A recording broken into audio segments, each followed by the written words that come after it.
በጣም ደግ የሆነው ቅዱስ ገብርኤል ብዙ ጊዜ ላይ በእለተ ቀኑ ምንም አይነት ሰው ስራ የማይሰራው ለምንድን ነው? ስለሚወደው እንዳትሉ፣ በደንብ አድርጎ ምን ስለሚያደርገው ስለሚፈራው ነው።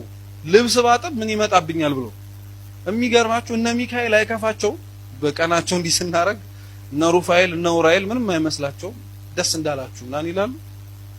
ኃይሉን መራት ታስቡ ኃይሉን በፍጹም ስጋዊ የሆነውን ነገር በእነዚህ ቅዱሳን መላእክት እንደ ሰንበት በሚከበርባቸው ዕለታት ላይ ደገኛ የሆነ መልካም ስራ እንድንሰራባቸው ያስፈልጋል።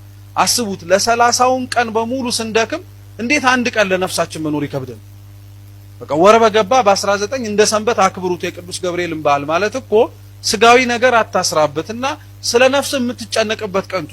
ንስሐ ከሆነ ግባበት፣ ከምቆርብ ከሆነ ቁረብበት። መልካም ለማድረግ ይሄ ስድስቱን ህግጋተ ወንጌል ተረቢያ ብልተኛል፣ ተጠምቻ ጠጥተኛል የሚሉትን ለማድረግ ከሆነ ተጠቀምበት።